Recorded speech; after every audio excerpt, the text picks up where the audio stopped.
Hello Reformers, and welcome back to our class showcase of the Dwarven Paladin. And in the last episode we actually completed a tournament, we invested in a Weavery and Dyeworks, we checked out some of the spells and auras that the Paladin has to offer, and of course we're going to continue leveling up and trying to get our faith skill to the highest it can be so we can unlock even more spells as time goes on. So I thought I'd just take a look at what we actually need here. Now, it seems like I have enough food. That's absolutely fine. Now, do we need anything else? Doesn't seem like I need anything else. So, yes, I came here to Jaukala for a very good reason, because there's actually another tournament going on here. And while we're doing this, I'm just going to talk about what we're going to do going forward. And obviously, we do have... Wow, we have a terrible...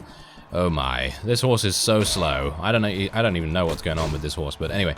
Point is, we are going to take a look at the troop trees after this, and hopefully we'll see what kind of army composition we want to go for, because do bear in mind that the dwarves do have some ranged units. And I'm not entirely sure how effective they are, because from my reckoning, I personally feel like the Dwarven Paladin is... Well, shall we say the Dwarven Paragon, not the Paladin, but the Paragon is most likely the one that we want to go for almost 100% of the time, because it's just crazy. It's just crazy good how effective it can be. So hopefully we're going to be able to do that. And yeah, it really just depends on what kind of ranged units they actually have. I do know that they have, do they have musketeers or something like that? Do they use guns? I think they might use guns or something like that, so maybe we'll have to try those out just a little bit, just to have the experience of seeing them. And who knows, maybe they're actually going to be more effective than I think.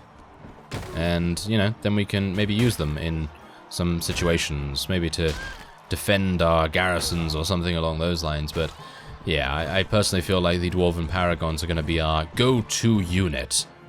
So, wow, these are some really big battles we've got going on in this tournament here. 2 teams with 8 fighters each every single time so far. Almost. Okay, come on, let's do some damage.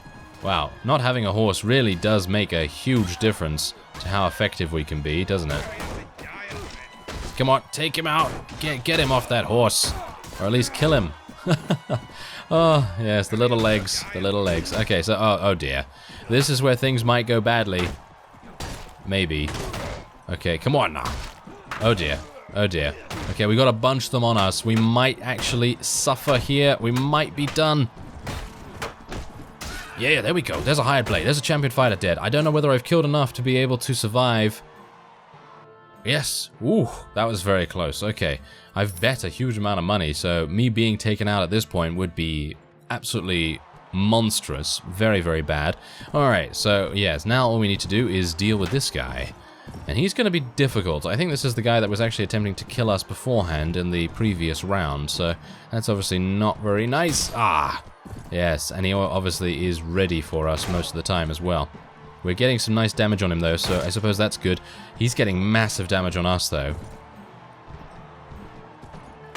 Oh, and he's able to block us as well. How frustrating. Okay, come on now. Oh, that was not good. Okay, so it seems like he has our number.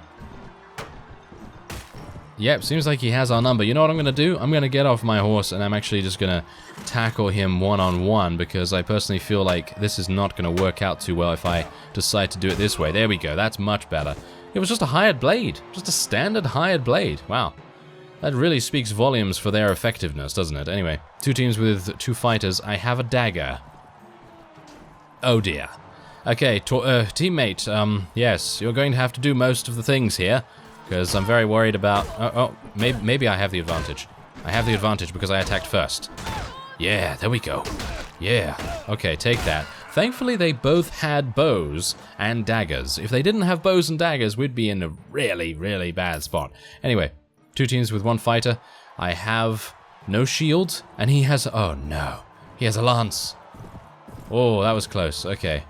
Yeah, we're gonna need to do something here. Yeah, there we go. Nice damage. Don't really want to take her off her mount. That's not really going to go very well. Well, I kind of did anyway. Well, there's level 5. That's not too bad. Nice. Look at that money. 33,000. That is insane. Okay, so that's really, really good. Alright, so that's basically what I wanted to do here. And I'm going to just sell that arming sword and everything. And then we're going to be heading back to sort of Sea Raider territory. Because that seems to be a good place to kind of level up our dwarves. Maybe get a couple more additions to our army. And maybe, who knows, maybe we'll come across a couple of bandits along the way. Alright, so not the biggest battle we've got on our hands here, but it is 16 forest bandits, and in general forest bandits are usually quite deadly with their bows, but we do now have quite a few foot dwarves, so we should be in a much better position than we were previously.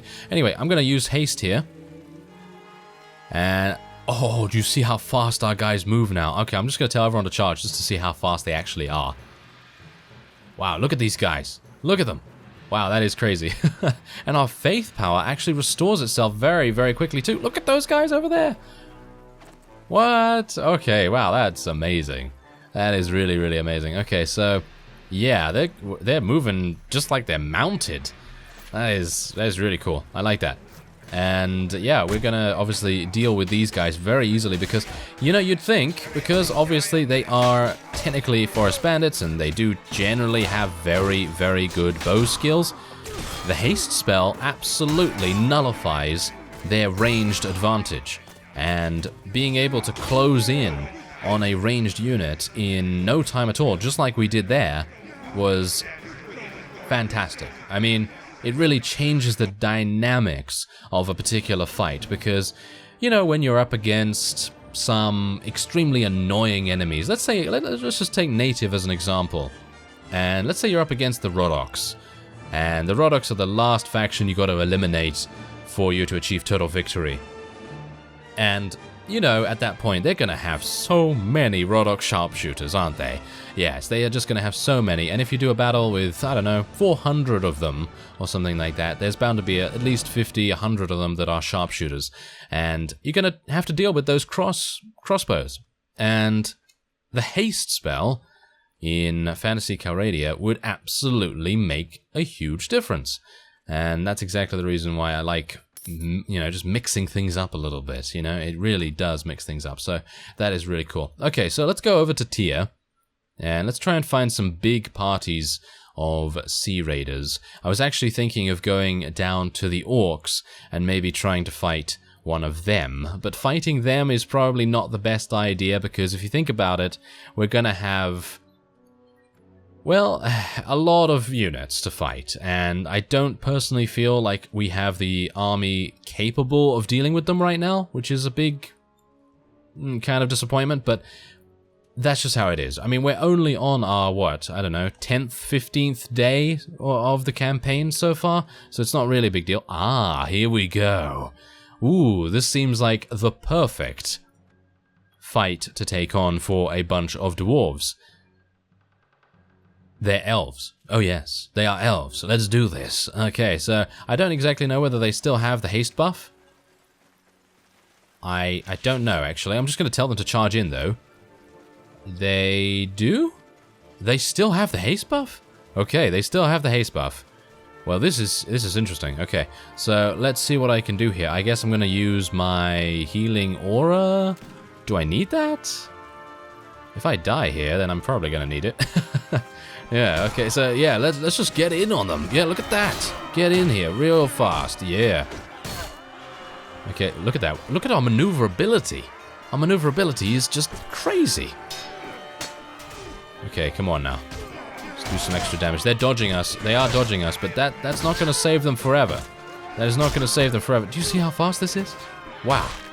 Okay. Okay, come on now. Come on. We cannot be eliminated. Okay, I'm going to try and use my other aura now. Does that mean we lose haste?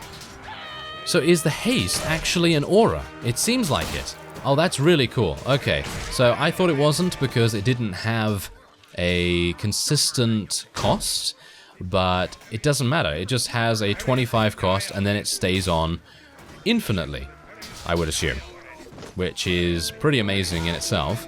And now I'm using the healing aura and I've healed myself, so now let's use the haste aura again and you know, go on the offensive once more. That is very cool. Being able to decide between defensive and offensive measures at the drop of a hat. Once you know, obviously you have to have the faith power to be able to do that, but, you know, as long as you have that, you are in really, really good situations. Unfortunately, yes, that one was able to escape, but that's okay. Now, I'm not entirely sure, but didn't it seem like I used haste on all allies around the caster? Oh, okay. It seemed like I used haste on that elf, but maybe they also have a haste spell of some sort and they're able to use it, or maybe they're just that fast because maybe they just have a huge amount of athletic skill or something like that. But there you go. We only lost 3 units, 2 to the Grim Reaper and 1 ends up in the hospital or in the infirmary, and yeah, that's it. Wow, that was pretty cool because they actually wanted to fight us. They did want to fight us, and that makes things even more hilarious because they were like, oh, we could take these blasted dwarves on, and apparently they couldn't. No, apparently they couldn't. I'm not going to be taking any rescued prisoners unless they are dwarves. That's what I'm going to be doing. I'm just going to be, you know, keeping all of the units dwarves for the most part, and let's just do some upgrading. And she's using elven armor. I'm not entirely sure if that's going to work, so I'm going to take her old armor just to make sure that we don't have a conflict of some sort. But there's level 6 for us. There's a bunch of sea raiders that I would like to be fighting soon as well. So let's level up a couple of these dwarven skirmishers. Let's level up about, let's just get 10 of those, and then we'll level the rest up into dwarven fighters and foot dwarves and so on and so forth. So let's get a couple of those as well. So we have 14 dwarven fighters. They level up into dwarven champions very soon, and these guys level up into clerics of Moradin. And these fellows go to crossbows and muskets. So I guess without further ado, it would probably be a good idea to take a look at the reference material and take a look at the troops. So let's go over to the Norkrak Realm, which is, of course, the dwarves, and these are the dwarven paragons. I have showed these in a previous class showcase because I was just having a look in general, but it would probably be a nice idea just to show these anyway. 74 HP, 21% chance to dodge in melee, which is insane in itself, and they have almost 500 in one-handed and two-handed weapon proficiencies, 7 in magic defense. I'd like to be able to aim for something like that for myself as well, but it's going to be pretty difficult to do that. There's Dwarven Champion as well, by the way. It's vastly inferior in comparison to the Dwarven Paragon. And then, of course, we do have, yeah, those guys. Yeah, alright. So, yes, let's have a look at the High Priest of Moradin. The High Priest of Moradin has relatively similar stats to the Champion, but, as you can see, they have cleric abilities. So, in other words, they're able to heal you and do all that sort of stuff, which is pretty cool. So, now let's take a look at the ranged units. Okay, so the crossbow dwarves, they become dwarven marksmen, which, as you can see here, actually have a very good dodge skill. Their percentage to dodge is very high. They have also very good magic defense. Their crossbows are 238 in weapon proficiency, not bad. And their HP is pretty good too. So even their ranged units seem to be very effective. Their musket guys are not so good. They are not as tough to kill. They do have a little bit less HP, but I think they might do a little bit more damage because they are using muskets and things like that. But yeah, that seems pretty cool, I gotta say. I feel like the dwarves seem to be quite powerful in general, so, well, let's see how it goes, shall we? Let's just try and make the most powerful army of dwarves that we can in the next couple of episodes and see where we end up, because I'd very much like to become a vassal for the dwarves and maybe, as I said in the previous episode, wage war against maybe Swadia or the Nords or someone close by so that we can very easily expand our territory and then go on the offensive pretty early on. Because I find that dilly-dallying is probably not going to make the greatest situations happen, you know? Because when you get into these situations at a moment's notice, you're more than likely going to get the risk paid off in tenfold. So, yeah, hopefully we'll be able to do that. Anyway, I'm actually wearing some really, really light armor at the moment. I'm not entirely sure whether I really should be wearing this, but I kind of wanted to move extremely fast on the battlefield, so that was the reason. Because I don't actually have very good strength right now, So that's generally the reason why I'm going to be probably moving a little bit slower. But I do have the haste skill, so maybe that's going to make a difference. But you can see already that the adamantium warhammer that I'm using is just crazy good. And also, I can actually heal myself without cancelling the aura as well. So you can actually use the heal spell, as you can see there, to heal your nearby units and all that sort of thing. So if you don't want to use the aura, then you can just do it in single casts. And I've already shown the magic hammer in the previous episode. It would actually be really cool for us to fight some undead so that I could try out these undead-focused spells and skills. And I'm thinking that this would actually be pretty fun as well. But in the previous version of Phantasy Calradia, I've seen that that particular skill is not really that good. So maybe it's been tuned a little bit differently, which would be very, very welcome. And there's another couple of dwarves for us to take there. Pretty happy with that. And let's let our people choose some things. There we go. And then we can just take the rest. I do need to get some more in inventory management, I feel. Maybe that would make a difference. Let's actually... This is double...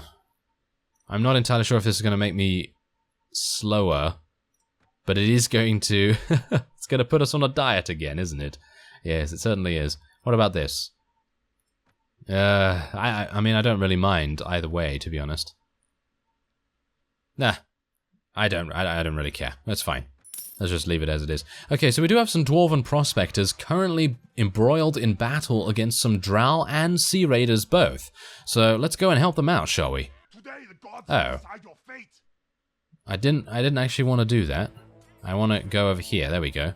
So let's go and help the Dwarven Prospectors, because we've already eliminated Sea Raiders quite often, so it would be quite nice to try and see how we do against the Drow, because the Drow at the moment are technically at war against us. Well, they don't really like us that much, so it would be kind of interesting to see how we fare against one of the sort of rebel bands of Drow, and see if we're able to match their strength, shall we say. So let's see if we can do that. I'm actually going to see if I can improve our... There we go. All allies around the caster have their damage increased. Let's do that. And have you noticed that some... Whoa, okay, lightning bolts. Okay, that was damaging. Yes, that was really, really painful. Anyway, have you seen that some of the spells don't actually have casting animations anymore? So they are actually just cast immediately without you having to do any kind of weird animation, which is really a wonderful change, because I remember having to cast heal over and over and over and then being absolutely... you know, just without any faith power and without any ability to deal damage. But this time around, if you're blessing your units, if you're, you know, doing all kinds of auras and things like that, you don't actually need to do that, which is pretty cool. So far, I've seen that the Drow are very powerful when it comes to using spells. As you've seen, I've been almost eliminated twice now, because my magic defense is really just not that good, you know. It's like, what? I think it's at 2, isn't it? It's at 2 at the moment, so yeah, they're obviously going to be dealing a lot of damage to me right now. But I think we would probably be a pretty decent match for them if we were able to get about 4, 5, maybe 5 in magic defense. I think that would probably make sense. As you can see, this guy is actually using the Drow twin swords, but one of them is only used for defense, obviously, because technically it's a shield, you know. But there you go, that was it. And it seems like... Oh, wait a minute, there's actually someone still around over here. Okay, so do we still have the haste on? I think we still have the haste on, but I'm going to cast it again just to make sure. Wow, we move so fast. Wow, crazy. Okay, so yeah, what is that one Drow actually doing here? I'm actually kind of surprised that we had such difficulties with them, but yeah, maybe I shouldn't be so surprised, because again, they use extremely powerful magic, and they also, I believe, have access to the haste spell. And that might also be a reason why they are pretty difficult for us to eliminate. As you can see, this one is just running for the hills, literally, and is extremely fast in the process. I don't know whether we're going to be able to catch up. I'd like to see what kind of unit this actually is, though. It's a Drow Mage. Aha, okay, yeah, so it is a Drow Mage. That's, yeah, I've heard about that. I've heard about the Drow Mages. They are apparently pretty difficult to pin down, shall we say. Alright, so we get some dwarves, which is fantastic. We get some foot dwarves as well, which is even better. And we can let the rest go.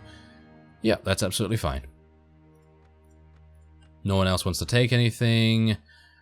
And, I mean, look at the drow swords. They're fantastic. And the shields are even better. Look at that. That is a cracked round spider shield. You wouldn't expect it to be very good, would you? But no, it's absolutely fantastic. It's better than this Nordic shield. Really, really good. The size is fantastic. The resistance is even better. It's just all around very, very powerful. I guess the drow just have really good items. I guess they have really good crafters and things like that.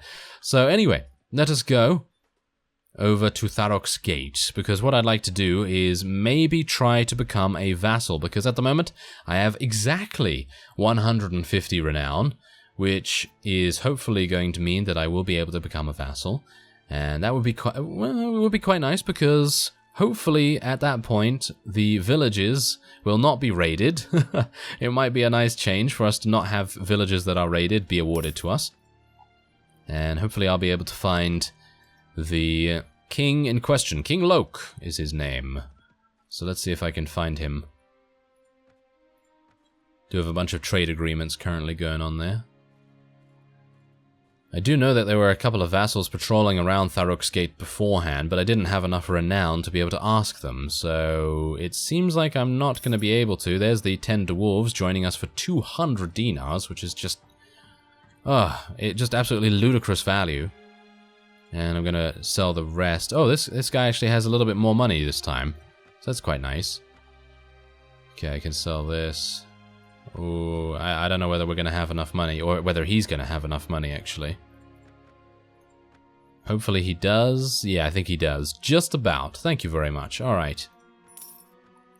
Okay, so I guess I am just gonna have to wait here for some time, or maybe I can go in and ask his wife. Yes, I might be able to, unless this is a claimant. Ah, that's the claimant. Ah, terrible. Alright, okay. I'm gonna wait a little bit, see if some of the vassals turn up. Actually, never mind. It seems like literally 20 seconds later, King Loke himself turned up, so hello there. Yes, okay, so... Oh, he is actually allowing us to join him. Very nice indeed. Alright, so let's see what village we get. Oh, he's giving us Alderlan. That's actually pretty cool. That's a nice positioning. I don't have a problem with that. And as you can see, we have now become at war. Oh, look at that. We weren't at war against the undead. Well, we were at war against the undead, but now we are not. So, yes, okay. So now we are certainly at war against the orcs and the drow. Okay. So, no other towns for us to buy any Weaverian dye works in. But maybe I should buy one in Tyr. That might make a bit more sense. I should probably go to the 4 Ways Inn as well and put these dinars in. 34,000 we have, so we should probably put in about 20 and then spend 12 at Tyr to purchase another Weaverian dye works. That's probably going to make the most sense. Alderlan is actually a really good village. Seems... It's quite well protected. I mean, it's protected by this castle and this village here, and this castle and this village here, so it is the 3rd line of defense, I suppose. So it's probably going to be raided quite often. But anyway, in the next episode, we're going to try and level up our forces even more. As you can see, we do actually have quite a few of them that have already leveled up. I'm going to go for crossbow dwarves for the most part, and we're then also, hopefully, going to make our way over to the Orcish territory and maybe try and take on some orcs. I thank you very much for watching, and I will see you next time.